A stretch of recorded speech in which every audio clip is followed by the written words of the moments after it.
Welcome back to the Laravel Podcast, Season 5. And this season, every single episode is going to be about a single package-ish. Most of them will be a single package, but especially when I'm talking with Taylor, who we have here today, we're going to be joining together some of the packages in the Laravel world that also just make sense to connect with each other. So our first of all, of course, we got to get Taylor because we're going to be talking about some of Laravel's kind of like third-party packages, even though they're really first-party. And so we're going to jump together Fortify and Breeze and Jetstream and Spark, really just kind of like all the auth-related stuff. So to get started, of course, everybody knows who you are anyway, but I just got to put you through this one more time. Taylor, can you tell everybody who you are and say hi real quick? Hey, I'm Taylor Otwell. I created the Laravel framework. There we go.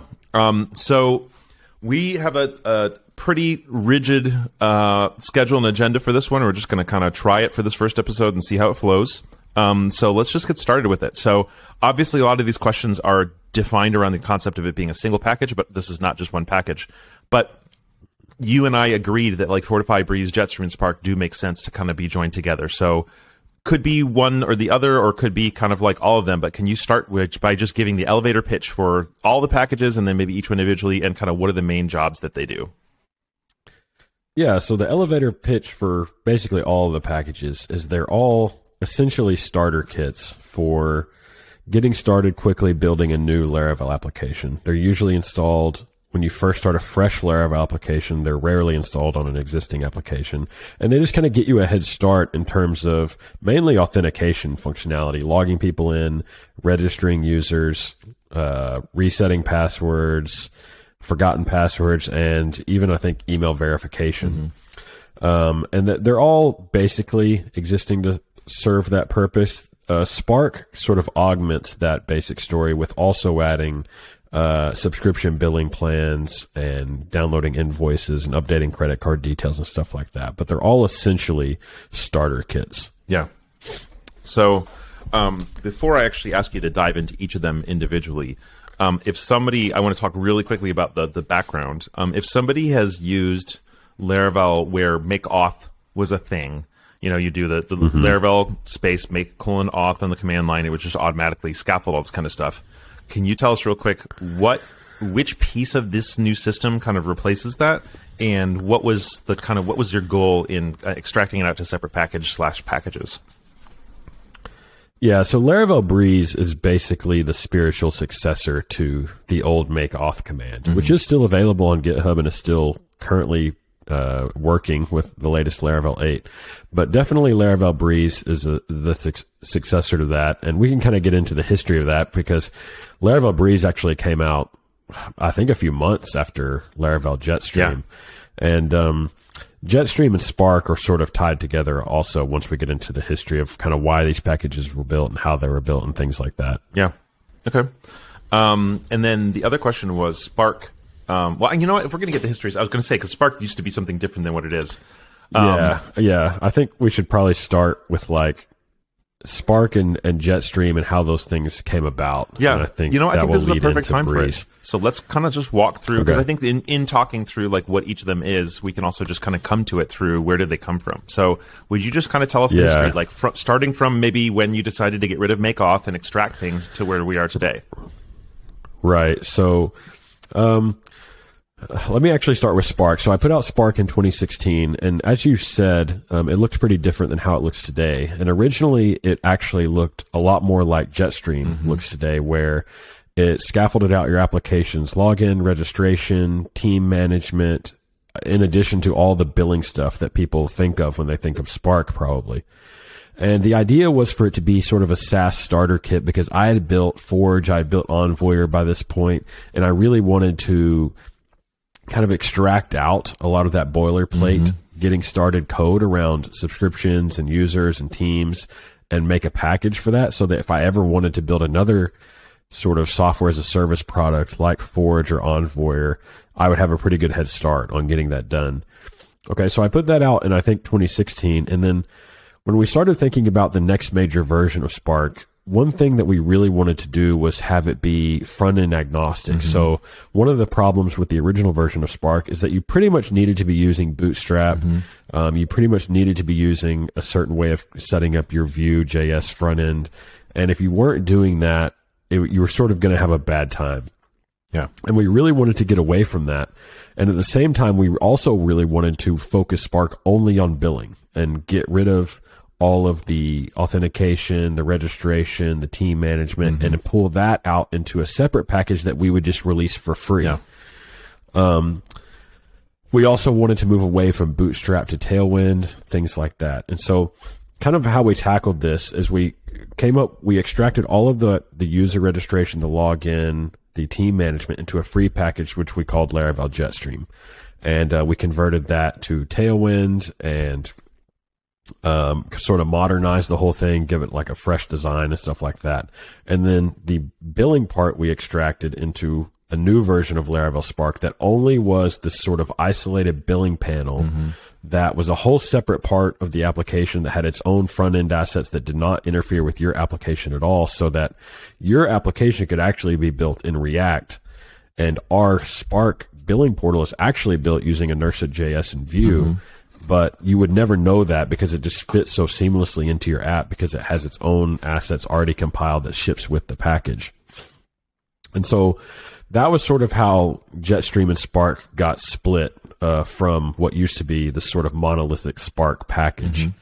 And now Fortify kind of comes into this because when I was writing Jetstream and we needed to write all of this authentication logic around login and registration, some of the feedback we had from the previous version of that scaffolding was that some people are just authenticating single page applications or SPAs, and they don't really need redirects or views or anything like that in their authentication scaffolding.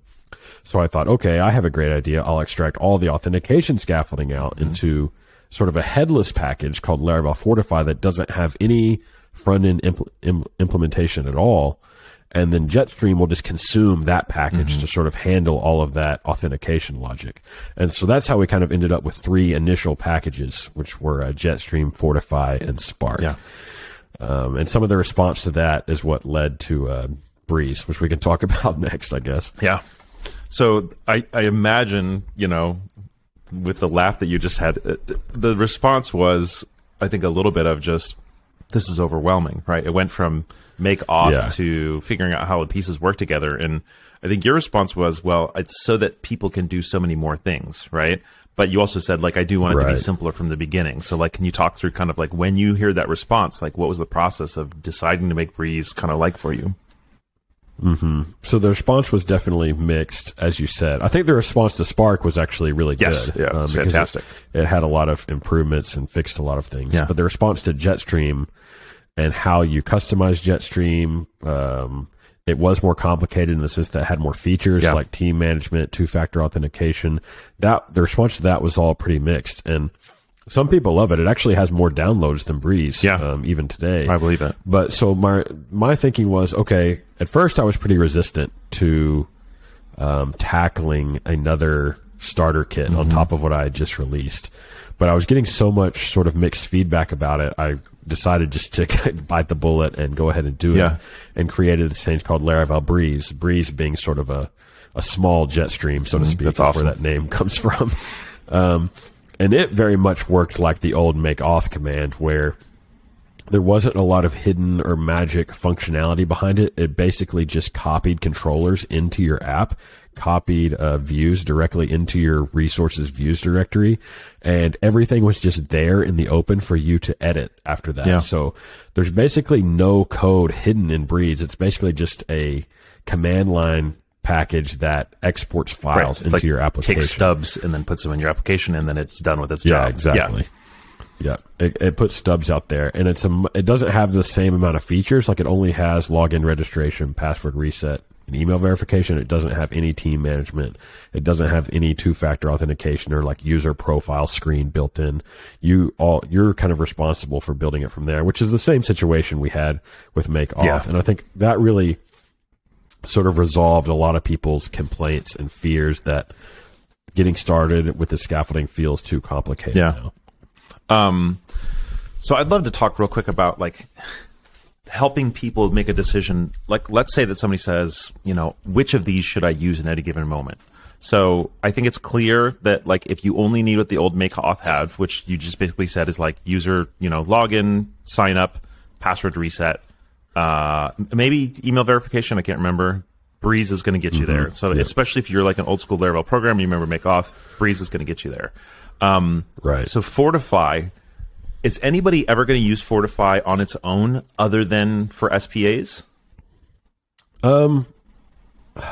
I really am trying to steer people away from that these days, and that ties in with something that was just released this week, actually, which is the whole purpose of Fortify, as I said earlier, was to sort of be able to authenticate both traditional backend web applications like those built with Jetstream and also single page applications like you might build with a Vue SPA or next.js or nuxt.js or whatever other front end framework you're using.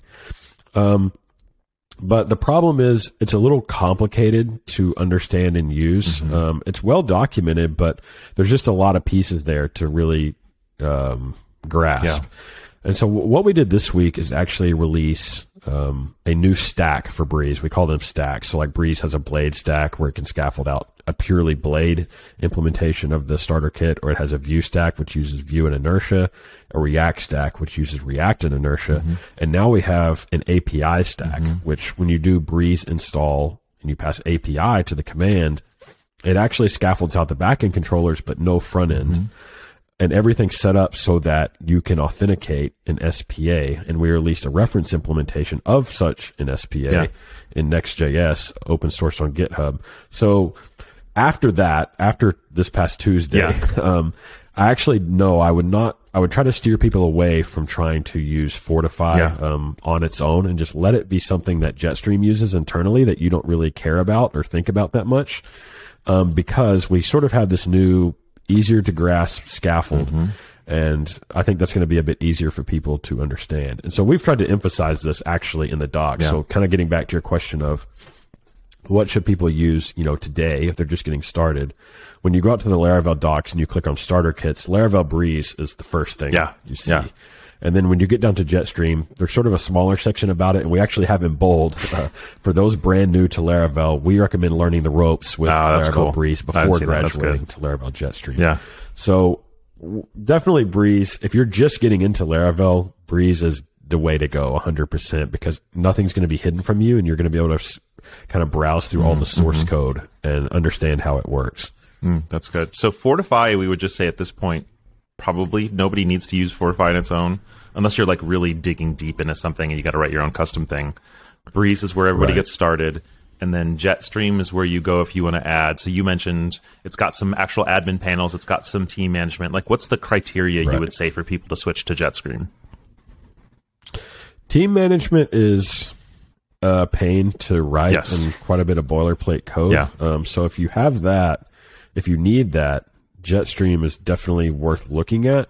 The other stuff is a little bit easier to write on your own. I mean, two-factor authentication is definitely a little bit annoying to write. But team management is definitely the big bear there that I think if you have an app and you're going to need teams from the start, and if you even think you might need teams from the start, I would recommend looking at it because adding teams to an app after you've already built the app and it doesn't have teams is an even worse problem. So it's funny because we often tell our clients things like we can just make changes later, but there's some things, and we tell them this as well, there's some things that are a lot harder to do later. And that is high on the list because it's like a complete underlying architecture refactor, like of what your primary object is for authentication. So yeah, it really is. And it's like, I saw a tweet from Ben Orenstein who runs Tuple where he said that like, if you ever think your app needs like more of one thing, you should just do that from the beginning. Like if like in a Forge context, we would never have let you hook up one server provider. Like go ahead and let you hook up multiple server providers or have multiple teams. Like it's so hard to add those kind of things after the fact. Because your initial implementation just makes all these assumptions about like there being one of them. Yeah, totally. So Spark. Is Spark just, hey, if you need recurring subscription billing, add Spark, basically? At this point, yes, and that's where we wanted to get it. We wanted it to be a more focused thing that only focused on subscription billing. And by extracting it into its own sort of isolated billing panel, which is very much inspired by Stripe's own billing portal. I'm not sure if you've seen that, where like customers can kind of manage their own subscriptions. Our design even looks similar to that in ways. It's so that like we can update Spark and you don't have to update anything in your own application. I love that. Which was always a serious pain in previous versions of Spark. Yeah, the previous Spark, for anybody who's never used it before, would basically assume that you had a Vue and Bootstrap based like admin panel that had like your left nav set up a certain way, your structure, like you mentioned, set up a certain way. And so if you didn't have it set up that way, it was either jarring to switch because it was like not really designed in such a way where you'd think, oh, this is a natural switch. And then, like you said, it was difficult maintenance burden. But it's cool because I expected the solution would be to make it like more work to integrate it with your existing app. Like it'd have to be more integrated with your existing app. And then Stripe came up with this idea of like, hey, look, you can just go to a separate part of your site that does feel pretty distinct.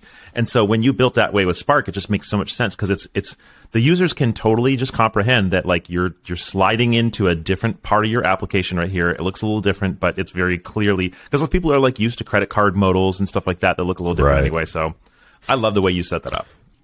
Yeah, and we let you customize, of course, like the basic color and primary color and font and stuff like that. So you can get it pretty close. But yeah, I think I really like it, actually. We use it for every product we have now, which we actually did not ever use the old Spark for anything, which always bothered me as well because like we have this product that we honestly don't even use ourselves and can't use. Yeah, you can't like add it to your existing app, after the fact. Yeah. But now Forge, Envoyer, and Vapor are all using the latest version of Spark. Okay, I didn't know that. So normally the next question we would be asking is how you install it. I don't think that that's something that's going to be reasonable to walk through for all four of these, and the docs are really good. So let's not worry about that one for this one. But we have talked about what every single one of them do and what their reasons are for existing. We've talked about what helps us decide which ones we're going to pull in. And just a quick recap on that, everybody, is just, these are not absolutes, but the simplest answer is don't use Fortify. Just allow it to be pulled in by other things. Start with Breeze. And if you need Teams, switch to add Jetstream instead. And if you need billing, use Spark. That's really kind of the simplest form of it. Yep, exactly. Okay, so the next question I have for you is, are there any lesser used features that are really cool in any of these, or cool things you've seen people do that you don't think people are understanding? Like, are there any aspects of this that you think are like hidden secrets or things you wish people would try more, or do you feel like it's all pretty much out in the open? No, I do feel like it's pretty out in the open, and people, I've seen people build pretty robust, cool looking apps with Jetstream actually that you would not guess were Jetstream just by looking at them because they've customized them to such an extent. So you can definitely do a lot with it. But no, I think for the most part, everything is pretty out in the open. There's not a lot of tips or tricks I could give for any of these packages. Yeah, I'm definitely imagining that like that question is going to be a little bit more relevant to the third-party packages where maybe their documentation has not been like as obsessed over as your documentation has. Yeah. So that totally makes sense. Okay, so the next question is, do you have a development roadmap you'd like to share? And what I mean by that for you, because I think for a lot of other people, their roadmap is going to be a little bit more like, we have this plan, we just don't have time and resources for it, right? You've got time and resources to do stuff. So obviously, if you had an immediate desire for these, you just do it. But I am curious, do you see, especially because you did just build this this API thing for Breeze for Nuxt and Next, and I know that you and Mohammed were both asking a lot of questions this past week about, what's the future of, single page applications with these new kind of realm of things? Like, what do you think, based on your experiences through those conversations, like, do we have a good sense of what the future of these packages are?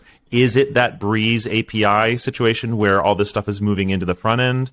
Are we expecting like that you're going to start building, a next and Nuxt versions of the auth pages? And I'm not suggesting you should, but like, do you have a sense for kind of where the future is there?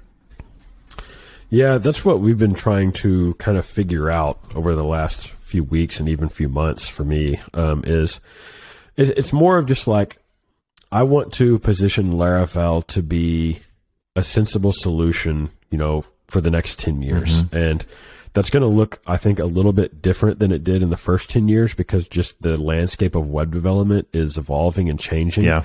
A lot of people, I don't know about a lot, it's probably not the majority of Laravel users are using a front-end framework to build their front end, either because their company wants them to, or they like the development environment, or maybe the people that work on their front end don't even have server-side programming experience. And so we want Laravel to be like, hey, we're really great at traditional MVC Rails style framework stuff, but we're also a really great choice if you need to authenticate your Next, your Nuxt, your Remix, whatever front end, or you need to serve stuff to a mobile application, you know, authenticating with that sort of situation. And so building these starter kits is a way to sort of show Laravel is versatile and able to handle a lot of these situations going into the next few years. Because I mean, honestly, a lot of these sort of front end ecosystems are in their infancy, I would say, in terms of what they can do on the server side in a productive way compared to something like Laravel or Rails. They usually don't feel as cohesive in that way for the back end as much as they do for the front end. And I think we're trying to be like, hey, you know, we can do all of that back end, sending emails, talking to databases, queuing jobs, stuff you need to do really easily. And here's a starter kit for authenticating your front end SPA to get you started really quickly. Instead of just like buckling down and focusing on, no, we only serve blade views, you know, we don't want to kind of be locked in that mentality. Yeah. I love that. Anyway, so that's sort of my thinking. And then, you know, moving forward, the Breeze stuff this past week was a big step in terms of getting a canonical example out there of, hey, how do I use Laravel with my next.js app? And now we have, you know, a scaffolding kit out there that's officially maintained and a next.js implementation of the entire Breeze front end that's been written as an SPA and authenticates with that back end. And you can get it all set up in just a few minutes, actually, on your own local machine. So it's all really easy. Nice. I think that was a huge first step. I think we'll probably continue to explore ways we can position ourselves to be a viable contender for, you know, back-end APIs and things like that. I don't know if that's through, like you say, Laravel new project name -- API or something like that, and certain view files are removed. So I think we'll continue to explore similar spaces in the future, and we'll just kind of see where that leads. Yeah. I haven't gotten a chance to look at the stuff you released last week, but I'm curious. So like when I create a Next app, you know, I'm not creating it in the context of a Laravel application at all. I'll build a Laravel application in a separate repo often to be an API or something like that. That sample thing that's basically Breeze built out, is that something that I go clone down, or is that something that's actually generated in my local application when I use the Breeze starter kit? So that front end piece you actually clone down. Okay. So like you clone down GitHub/Laravel/Breeze-Next. Okay. And that is a Next.js application. There's no Laravel stuff in there at all. Got it. And it's a full implementation of all the Laravel Breeze features within Next.js 12. That's awesome. And it also includes like a custom use auth hook that handles all the authentication stuff. Wow. If you need to get the current user, stuff like that. So you can just do use auth, and then you have the current user right there available to you. And that also exposes other functions like log out, log in. But all that's already implemented for you. And then the back-end half is the part that's baked into Breeze where, okay, I have the Next.js app, and now I need all the back-end routes that it talks to authenticate, to give me the current user, whatever, and wherever else I'm going to put my API stuff. That is baked into Breeze so that I can do Breeze:install API, and now I have a complementary backend for that Next.js front end. And so if somebody had an existing Next.js app, or if they had a Nuxt one, they could just look at that sample repo to figure out like basically what that integration looked like. That's the idea. Like if someone wanted to do this in Nuxt or SvelteKit or whatever, or Remix, this implementation should be a really good reference point for how you would actually do that, because a lot of the concepts are the same between these frameworks in terms of pages and stuff like that. So this should provide a good starting point for pretty much any framework. But if you're using Next, it's pretty much already done for you. Okay. And that's, you know what I just realized is that you did make the point that you don't think the majority of Laravel users are working this way, and I'm going to validate that 100% sure. No, I think it's actually a small minority, I would imagine. So since that small minority is not the only people listening to this podcast, a real quick note, if any of you have not worked with these tools before, Next and Nuxt and the others, they're essentially, so Next, we'll just talk about Next. It's a React app. But unlike traditional React apps, it's a little bit like Inertia almost, in that you've got, like, for example, you got a pages directory, and in that pages directory, each JavaScript or TypeScript file in there represents one of the individual pages, and you don't have to build out your own router. It just navigates to them. So in that way, it kind of, well, anyway, yeah. So you basically would say, like, I want to create pages/about.js, and you just put the content in the React render function there, and it just is available at your domain name /about, right? That's just it. It has other cool stuff that it can do. It has all the full functionality of React. And one of the things that Next has, I don't know about Nuxt, is it actually can spin up like a tiny little API server right there. It spins up its own node server. So it's very powerful for doing almost entirely front-end heavy things that you can just throw up on, Versal, which is a Vercel or Versal, and other just very front-end focused hosts. But as Taylor mentioned, and as I've mentioned on podcasts multiple times, the moment you really need to do something much more significantly robust in any of these apps, you now have to get into building, you're probably not going to build an entire very complex API in that little API thing that they have there. And even if you did, you're going to be dealing with the shortcomings of Node in that there's just not the same ecosystem out there. There's not the same level of maturity out there that you have in the Laravel world. And so for me, I've definitely fallen in love with Next. Every time I build in Next, it feels fast, it feels snappy, it has all these amazing optimizations built in, but I don't want to stop using Laravel at all. So the idea here, again, for those of you who aren't in that world, is keep being a Laravel programmer, but instead of putting React or Vue in front of your app, you can actually use the fullness of this kind of like more robust and integrated like React router situation that is Next, or Vue router situation that is Nuxt, and still keep using Laravel as your backend. Okay, so that was your development roadmap. So again, this is a little bit weird one for you, but I'm just going to ask it anyway. Do you have any requests for help or support on any of these? And obviously, you have people who are working for Laravel, and you got yourself, so it's not like you probably need programming help. But is there any input or anything else like that you would want? Or are you just kind of like, hey, I'm pretty happy with where it is right now? Yeah, anyone that is familiar with, is a super Next expert or whatever and has any suggestions for the front end implementation there, feel free to send them my way. I'm okay at, React and stuff like that, but I'm definitely not a pro or an expert at it. I think I did enlist some help to actually create that reference implementation from Miguel, who's now heavy into the Web3 world. Yeah. But he helped me actually build that whole Next implementation. Okay. Also, if you wanted to, fork that and build a Nuxt or Remix implementation for people, that's also a fun little project someone could have. But that's about all I can think of. Yeah. Well, that totally makes sense.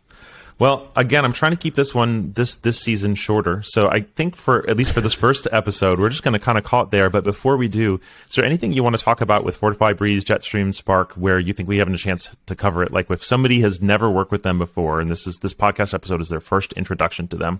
Is there anything else that comes to mind you want to cover? No, I don't think so. I just think that Breeze would be your best starting point. So if you're new to these tools, try that out first and then work your way out from there once you get comfortable with that. I love it. Well, as always, thank you for the work you do for us in the community, and especially with this auth stuff. I know that, like, for example, when you split out Jetstream to address people's difficulties, right?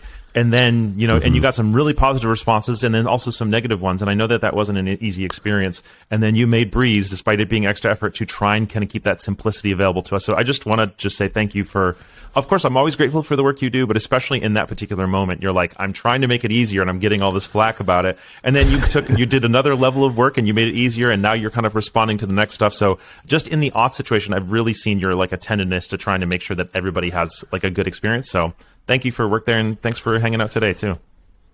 Yeah, thanks for having me. All right, y'all. We'll see y'all next time.